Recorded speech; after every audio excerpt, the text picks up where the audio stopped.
mga nakakatawang pansin eksena na tiyak na pag-uusapan. Naglalagablab! At narito na ang naglalagablab na mga balita sa DZXL 558 RMN. Magandang umaga ng Biyernes sa inyong lahat, mga suki, mga palangga. Mga ngayon ay nagkakape. Yung iba'y natutulala. Dali lang, tuloy ho tayo sa mga balita. Ako pa rin ang inyong kasama, si Wang de la Peña. Menos Badio Veras lamang. Punta muna natin, may nangyari sa airport ha. May lalaking nagbiro na may bomba sa eroplano. Ngayon ay nasa ilalim ng masusing investigasyon.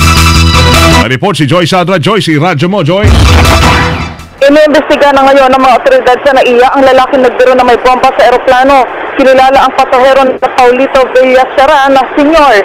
Patungo ng Davao ang eroplano ng Cebu Pacific ng schedule departure na alas 6 just kagabi nang magbiro si Villaseran na may bomba sa eroplano. Bunga nito na ang tala ng 2 oras ang flight ng eroplano at pasado alas 8 ng gabi na ito nang nakaalis sa NAIA 3 patungo ng Davao. Joyce, kasama Weng. Paano yung ginawa? Sinigaw niya ba? May kausap ba siyang attendant o tauhan sa airport o aeroplano? Hindi pa idinidetalyo nitong mga investigador yung eksaktong sinabi nitong bomb joker kasama nga Weng. At siya nga ay patuloy na inimbestigahan ng mga otoridad dahil labag na sa batas, may karapatang parusang kriminal itong pagbibiro na may pupa sa aeroplano. Thank you. Kasama mo sa NAIA para sa DZXL 558 Joyce Adra, Tatak RMN. Sa Quezon City, arestado yung isang bading at isang pick-up girl. Nagsama sa isinagawang follow-up operation ng mga otoridad sa Cubao Aurora Footbridge matapos mambiktima ng isang seaman. Nakilala ang mga sospek na sila Kim de Guzman, 25 anyos, bading, at Cristina Sigensa, 29 anyos, kapwa taga Cubao. Sa salaysay ng biktimang si Raymart Duhatin, Tubong Asingan, Pangasinan. Napadaan sila ng kanyang kaibigan sa footbridge ng Cubao nang lapitan siya ng bading na sospek at inayang mag-short time. Nang mag-check-in ang biktima ng bading ay pinilit nitong kunin ang pitaka ng seaman na may halagang $100,000. Ang dami naman pera nito. Dalawang na 200 pesos at $30. Ano ba talaga? Agad namang tumakas ang sospek kung saan humingi naman ng tulong ang seaman na nakabantay o nakatambay o nakapwesto naman sa footbridge ng Cubao. Agad inaresto yung dalawang sospek. Na-recover ng mga otoridad ang 200 pesos at $30 pero hindi na nabawi ang $100,000. Ba, miro mo yun. Nakinuha mula sa seaman na biktima. Ano nga ba nung ginagawa mo dyan sa Cubao? Pasig tayo. Nanlulumong dumulog naman sa isang taxi driver sa tanggapan ng pulisya matapos hold upin na isang lalaking nagpanggap na pasahero. Ang biktima ay nakilalang si Romeo Daval Jr., 29 anyos at residente ng General Ordon Street, Parang Marikina. Sa salaysay ng biktima, pasado alas 3 kaninang madaling araw lang, nang maisakay niya ang isang lalaki na tiyatay nasa 35 ang 40 ang edad nito, 5'8 ang taas at malaki ang pangangatawan.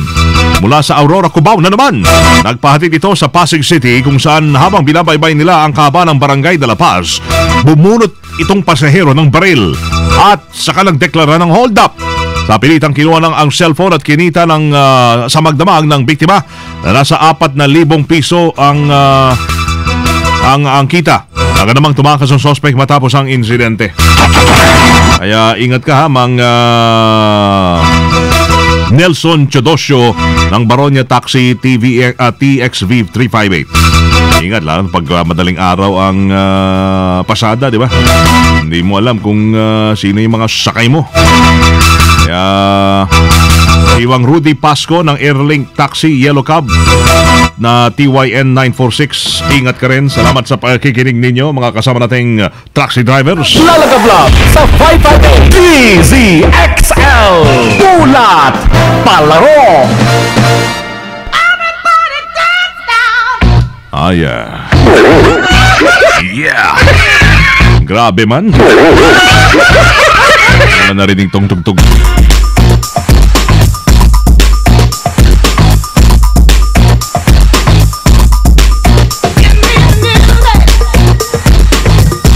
pala. Nakita ko na. Yeah. Good morning. Tuloy-tuloy ho kami. E-sports tayo. E-sports in the morning. Topic na naman mamaya sa Ayala. Maraming mga saradong daan ha. Ayala later on. Kayo may planong pumunta ho ron. Nakatagdang idepensa ng Philippine Ascals. Ascals ang kanilang Peace Cup title. Puro peace, puro friendly. Napakalambing naman ang mga laro nitong Ascals na to. Kung hindi friendly game, peace game. Ayos ha. Sa susunod na linggo na yan, kakarapin yung laro na yan sa October 11, 13, and 15 sa Panad Park and Stadium sa Bacolod, sa Negros Occidental. Kumpirmado ng lalahok sa ikalawang Peace Cup ang Pakistan at Chinese Taipei.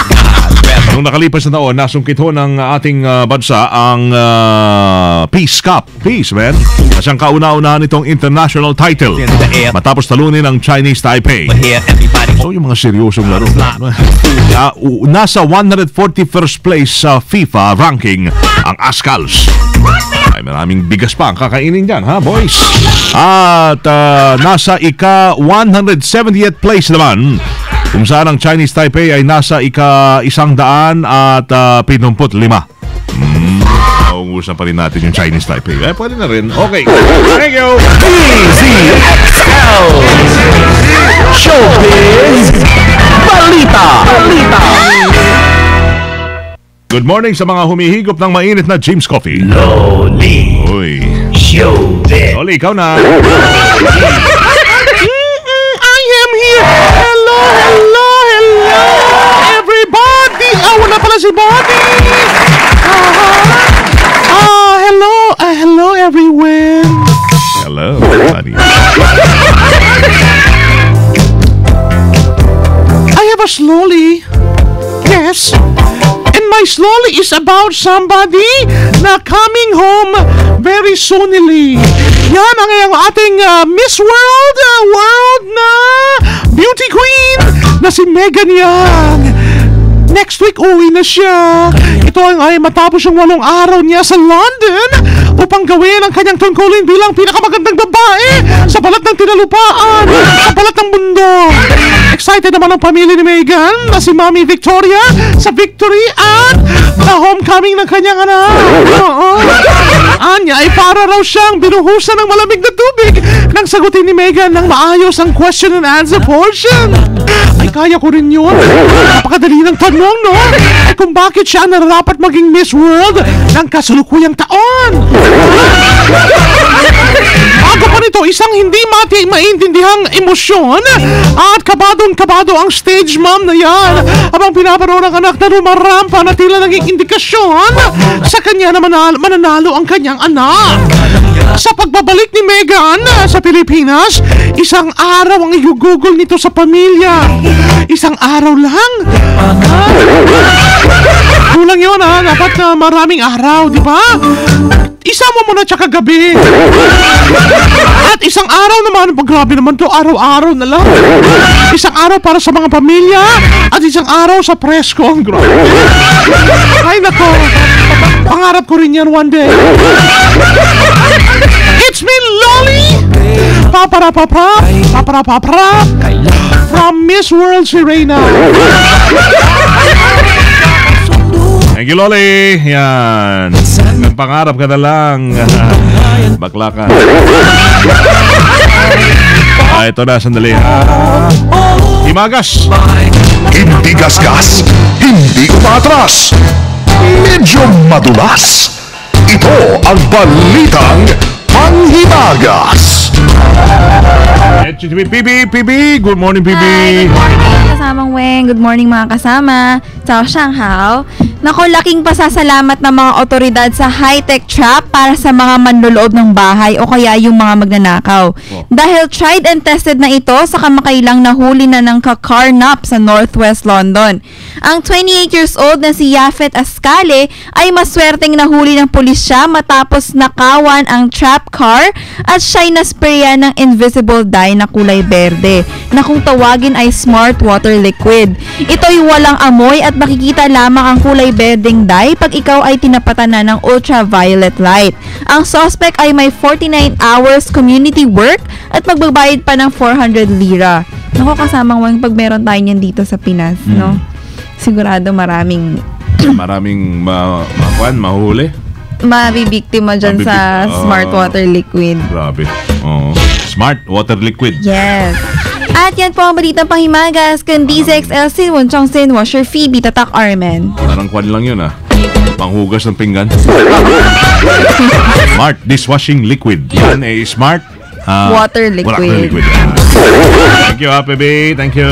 DZXL Ulat Trapiko. Alright, alalay sa mga naglalakbay. Rambolabay. Yeah. Grabe man. Weng, ang daloy ng trapiko sa mga motorista na pupunta sa Makati na lalahok mamaya, babagal ang usad ng trapiko dito sa kahabaan ng EDSA hanggang makarating ito sa Guadalupe ay mabagal ang usad. Sa kabilang linya, walang problema, tuloy-tuloy ang usad. Bagyang bumabagal lamang pagdating sa Show Boulevard hanggang sa makarating sa Cubao, lampas ng Aurora Boulevard ay mabagal ang usad nito. Pero pagkalampas ay tuloy-tuloy na ang usad ng mga sasakyan. Grabe man. Boy. Yes. How's the weather out there, boy? Well, okay naman. Maaliwalas kasamang Weng ang panahon sa mga oras na ito. Yan. At maganda, no? Hindi katulad ng mga nakalipas na araw, talaga namang makulimlim at umuulan. Pero ngayon, maaliwalas ang panahon. Ang ating MOTTO mo, boy! Aking MOTTO ko, pero bago yan ay happy listening kay nakikinig yan si Joe B. Guzman at Professor Eric San Juan. Oy, Prof, good morning. Meron kayo ngayon sa Rembrandt. Oo, sa Rembrandt. O, tama ka kasama. Friday yan. Yeah, Happy grabe man. anniversary ng Tau Gamma Pi. Tau Gamma? Tau Gamma, 45 years anniversary ngayon. Sa lahat ng mga tao ng Tau Gamma. Happy anniversary. Ang motto, MOTTO ko, if you born poor, it's not your mistake. But if you die poor, it's your mistake. Grabe man. Hindi ko naintindihan, bay. Mario de Bu yung yudoy. Dali lang. Sandali. Pakiulit nga. Para maintindihan ni Ray Albesa kay grabe man. Sa Tagalog, Nene, English. Yes. if you born poor. Ande, kulang ka. Kulang ka ng isang salita. If you is born poor. Diba? Tama. Tama ako, diba? If you is born poor. Yan. Grabe man. Tayo, tuloy. Idugtong mo yun. Ikabit mo. If you is born poor. Sabi ko sa'yo. Grabe man. Sige. Tuloy. Not your mistake. But if you die poor, it's your mistake.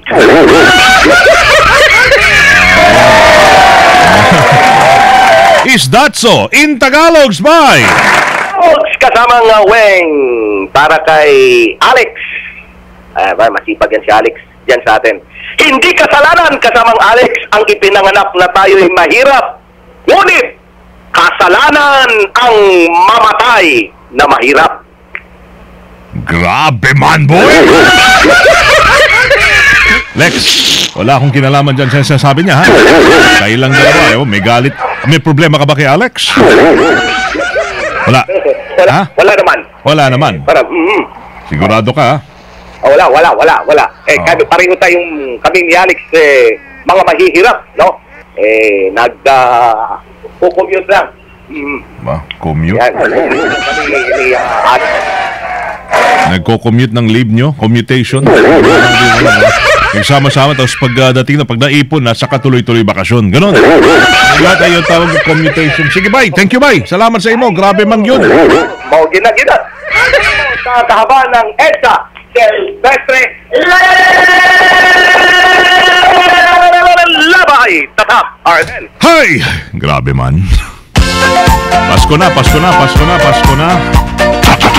Mga misis, huwag kalimutan, bigyan ng Robust Dietary Supplement si Mister para ho manumbalik ang kanyang sigla mula sa maghapong trabaho, maghapong biyahe, maghapong laban.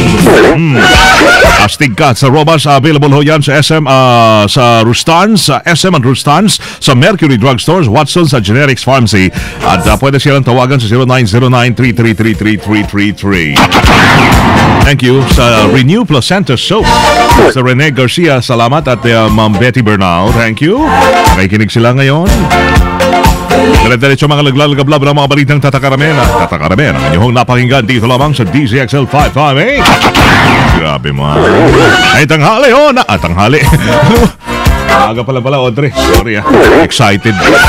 Umaga pa lang. We're just starting the day. Started right.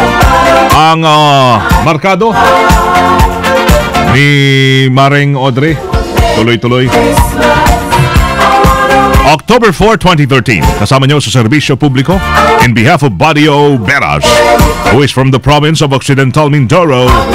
This is your primo amigo, primo hermano, Weng de la Peña. From the city of Zambo, Tatak, RMN. Naglalagablab na mga balita. Sumayin niyo ang 15 minutong kalipunan ng mga pinakahuling kaganapan sa Kalakang Maynila, sa ating bansa at saan mang dako ng mundo. Naglalagablab! Dito lamang sa Unang PN DZXL